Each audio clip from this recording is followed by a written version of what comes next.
Hey, Shalom. I want to start off by saying, Call Halal Imla, Yahweh, Bahashem Yahweh Shai, Bahashem Makakwadash. Double honors to the head apostles of GMS and a salute to the Yakins that are tuning in. This is a sermon the bar to GMS Boston. And coming back with a quick impromptu based on an article in RT. Says the richest and most war-mongering nation on earth is still addicted to bombing poor, defenseless nations. Obviously, this is talking about America, man. And this is perfect proof that America fits the bill to the T, okay? The bill of prophecy, all right, of what it will be doing, okay? How it will behave, okay? Just like, just like whenever you have like a thief or a person that's being wanted, right? You have a wanted poster, right? A wanted poster get created describing how that person is, and based on the characteristic of that person, he's being able to be recognized. The same thing is with America, man. America is known as Babylon in the scriptures. Okay, America is known as that hammer.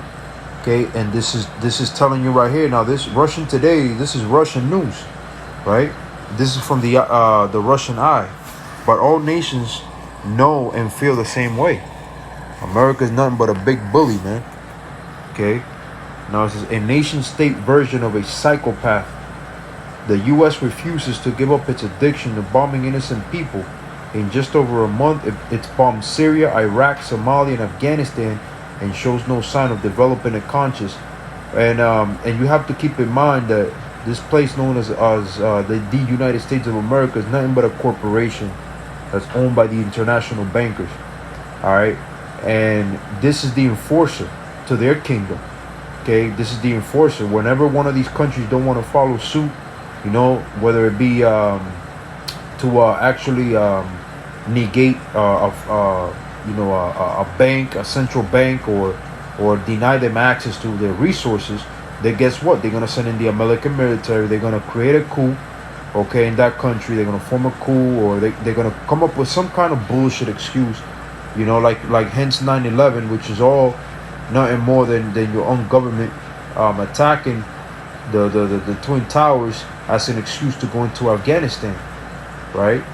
So this is what they do. This is the hammer. Real quick, how is the hammer? Isaiah, it's got Jeremiah. Now this is Jeremiah 50:23. How is the hammer of the whole earth cut asunder and broken? How is Babylon become a desolation among the nations, right? So Babylon means confusion. America is is the place of great confusion.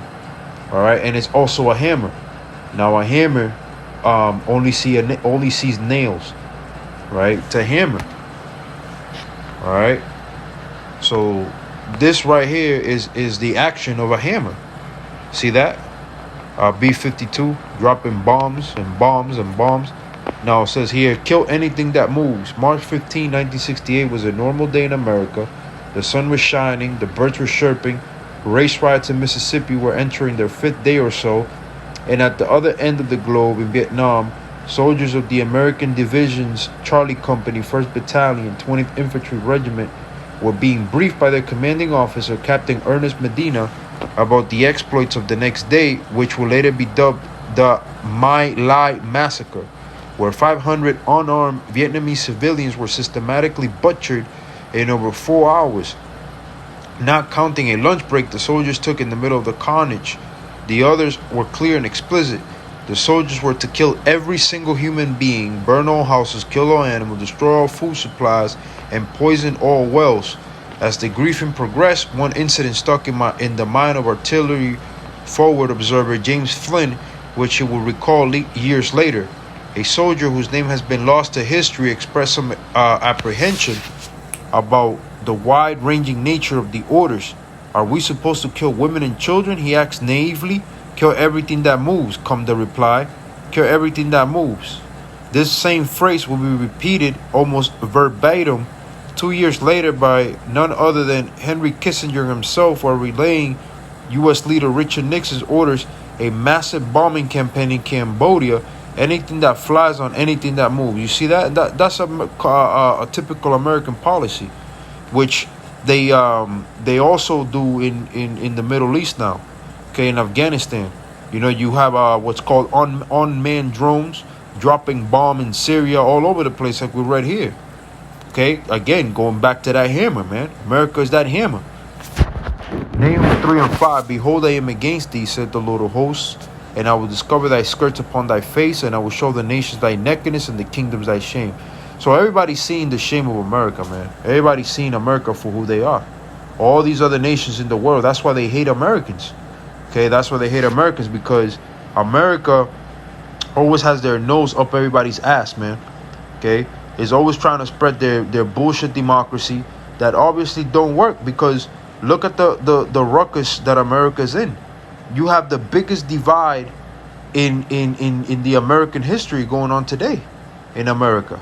Where you can walk in a neighborhood and one house will have a Blue Lives Matter flag and another house will have a Black Lives Matter flag. Okay, is the division is not, it's never been such.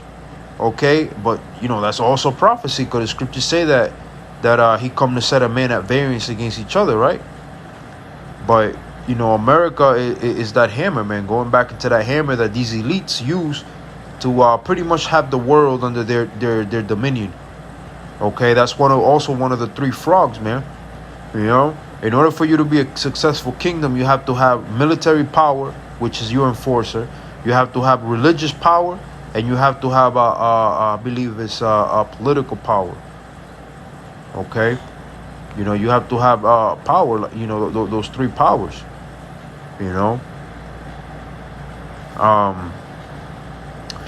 This is Jeremiah 51 and 2. And I will send unto Babylon fanners that shall fan her and shall empty her land. For in the day of trouble they shall be against her round about. Right. All these nations that you're doing this to, we can link this with Joel the 3rd chapter, which talks about the weak saying they're strong. Okay, all these nations are going to launch nuclear missiles to America. This is why America will be destroyed. Also presuming to the book of Revelations, the 18th chapter, because of this. People are getting fed up, man. They're getting fed up with the so-called white man, Esau and his policies, and they're getting fed up of America just bombing, destroying. Okay, destroying. This is proof, man. Let me see here. Revelations 11 and 18. And the nations were angry, and their wrath is come, and the time of the dead, that they should be judged, right? And thou shalt give us reward unto the servants of prophets. Okay, so the nations are going to get angry at America, man. The Lord's going to put the spirit on these nations to actually launch nuclear missiles to America. There's going to be a third world war. We're telling you this. Okay, these are all in line with prophecy. Okay, but like I said, the America fits the bill. America is indeed in the Bible, and it's known as Babylon the Great. It's known as the modern day Chaldea. It's known as many other names, but it is in the Bible, man. Plain and simple. Let me see. Jeremiah 50 and 14. Put yourselves in array against Babylon round about, all ye that bend the bow. Shoot at her, spare no arrows, for she sinned against the Lord. Right? And those arrows is talking about these ICBM missiles that are going to hit America. All ye that bend the bow. So everybody that has a missile, that has a silo, all right, is going to use that missile against America, man. And rightfully so. Rightfully so. Killing innocent children. And another thing is that America is known as the virgin daughter, right? That virgin daughter, because ain't no other nation, ain't no foreign, you don't see enemy B-52 bombers dropping bomb here anywhere near America. Not even the conquered islands like the U.S. Virgin Islands, Hawaii. The last time you saw that shit, that was in World War II. You don't see no foreign entity or no foreign power coming over here and doing this shit. But yet America goes, and drop bombs away. Okay? And this is no way to rule the world, man. This is why the Lord is going to set up a righteous kingdom where a profitable ruler will dwell.